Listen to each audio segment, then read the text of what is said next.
Hey guys, it's Bro You Whack, and today we got what is undoubtedly the most controversial patch notes in Overwatch's 2 history. Not only did today's update come with the highly anticipated Transformers collab along with the Summer Games event, but also nerfing every single DPS hero, buffing every single tank hero, and giving each and every single tank hero an individual buff as well, and also 3 support hero changes as well, I guess. Now, I'm gonna save my opinions for tomorrow's video just because there's so many changes in this update, but definitely leave your comments down below how you feel about these changes. However, if you want to see the Transformers collab and all these changes live, I am gonna be on my Twitch, where you can also earn this free legendary Symmetra skin. So be sure to go check out my Twitch, but after you watch this video, of course. But the first change we're gonna look at is not to a specific hero or even a specific role, but to every hero that has armor, because armor is gonna have a flat damage reduction increased from 5 to now 10 per projectile. So if a projectile does under 10 damage, it'll be cut in half, or if something is over 10 damage, like a Pharah rocket, it'll only be reduced by 10 damage. But they're also gonna be buffing the tank roll passive. So this is gonna apply to every single tank hero, where the ultimate generation reduction got increased from 30% to 40%, meaning that if you're like a DPS hero and you're trying to find an ult off of a tank, or you're gonna be getting it only at 60% of the rate. But this is one of like the only nerfs that is in the tank roll where the knockback resistance got reduced from 50% to 40%. What? Oh, what's that? Oh, that must be every single Lucio main coming back to Overwatch 2 getting their boop kills. But that was just the tank roll passive. Now we're gonna look at the individual tank changes where every single tank hero got one. D.Va got changes to her defense matrix and micro missiles, where the defense matrix increased from 3 seconds duration to now 3.5 seconds, and the micro missile explosion damage increased from 4 to 5.5 damage per missile, going from 126 damage to now 153 max damage. Doomfist got 2 changes to his best defense passive ability, where the overhealth that you gain from doing melee damage to an enemy increased from 35 HP to 40 HP per target hit. But the real buff comes from the delay when the overhealth begins to drain, because that is getting increased from 1 second of a delay to now 3 seconds of a delay. And trust me, a lot of tanks got a buff similar to this to beef up their tankiness, as what Blizzard is calling it. Jungle Queen's commanding shout and Adrenaline Rush got changed, where the overhealth when you shout increased from 150 HP to now 175 HP, but the Adrenaline Rush buff, the self-healing multiplier that you get from wound damage like axing or knifing, is increasing from 2 times multiplied to 2.5 times multiplied the damage that you do. Now Mauga's getting a whole laundry list of changes that are both buffs and nerfs. Now his cardiac overdrive is getting 4 changes. The duration is now getting decreased from 5 seconds in total to now 3 seconds in total.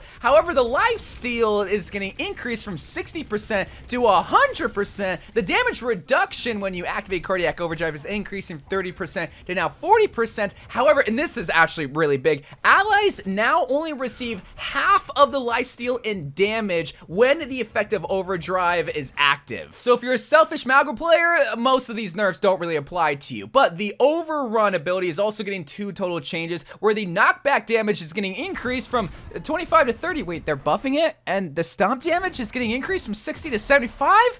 Huh? Again, not gonna give my opinions. Orisa is getting a buff. Yeah, I know.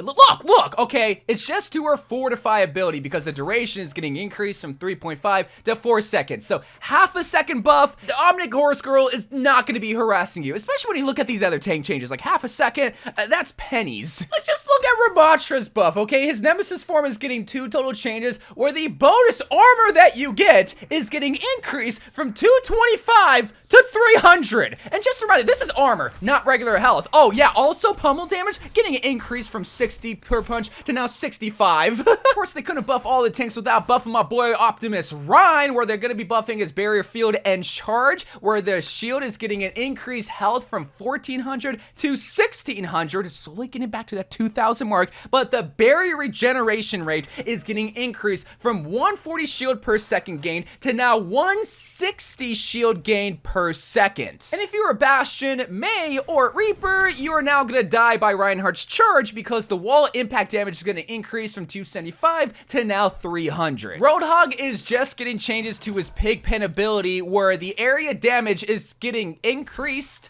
to 30 to 45 per second, and the recovery time is getting reduced from 0.55 to 0.4, and the cooldown now begins immediately when you use it instead of afterwards with the short delay. What is going on? All right, let's move on to Simo. What's going on here? His rock impact damage is getting increased from 40 to 80 with now a total of 120 damage.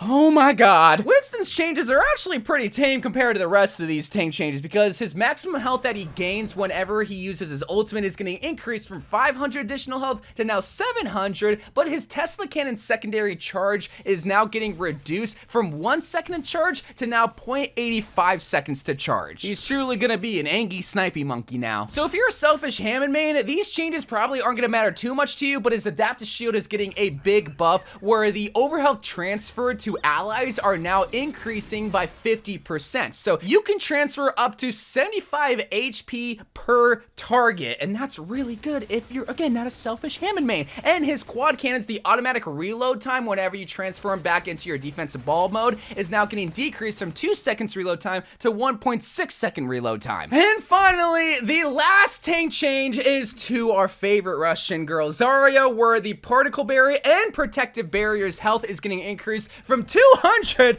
to 225, and the duration is getting increased by half a second. Previously, it was 2 seconds. Now it's 2.5 seconds. Bro, tanks are back, and I don't know if that's a good or a bad thing. Well, that just means DPS heroes has to do damage on them. About that, there's gonna be a nerf to the damage roll passive. You know, the roll passive where if you do damage to an enemy, they receive 20% less health for 2 seconds. Well, now that's getting nerfed because now that's only gonna be half as effective on a tank hero, meaning that a tank is only going to be losing out on 10% of the healing that they previously would have gotten. And again, this applies to every single DPS hero in the game. But now in terms of the individual DPS heroes that got changed, there's only going to be 3, which is Ashe, Cassidy, and Pharah. Now, technically, actually, Bob is getting the buff here because Bob now gains the tank roll passive, which it's funny when you think about it, but he actually kind of needed that because logically, Bob is a tank. But just to go over the tank roll passive in case you forgot, the knockback resistance is going to be applied to Bob, and also the 10% healing reduction nerf that all DPS heroes got applied in this patch to is now going to be active for Bob. Cassidy is getting a significant nerf to his primary fire fall-off range where they're rescaling it from 25 to 30 meters to now 20 to 30 meters. And if you're a little bit confused on how this nerf works, basically it's just use the 30 meter range where previously you would be doing the middle amount of damage for Cassidy, but now after this patch you're going to be doing the minimum amount of damage with Cassidy. And finally, they are nerfing Pharah! They're kind of nerfing Pharah. The Concussion Blast is getting 3 changes where the explosion damage is now getting reduced from 30 to 0, so now it just boops the enemies away, and the knockback radius is getting increased from 6 meters to now 8 meters. Wait, they're buffing it? And they're also buffing the knockback increase by 11%? So now basically you're just getting more boop and less no damage? I don't know, man. We gotta move on to these support changes to just end this video. So Ana, Illari, and Zenyatta are all getting changed in this update. And with Ana specifically, the sleep dart duration on just tank heroes is getting decreased from 3.5 seconds to now 3 seconds. Man, this game is getting a little bit confusing with these rolls. Illari's healing pylon is getting a more quality of life nerf where the allies no longer see the destroy UI when healing pylon breaks. I don't understand that change at all. And Zenyatta's Transcendence ultimate cost now decreased by 10%, meaning that you get his ultimate a little bit quicker. And those are all the Season 11 hero changes of the mid-season patch. Again, I'm not going to give my opinions, but I want you to give your opinions on what you think about these changes. And until tomorrow, I love you guys. Thank you guys for watching. More Overwatch 2 videos to come, and bye.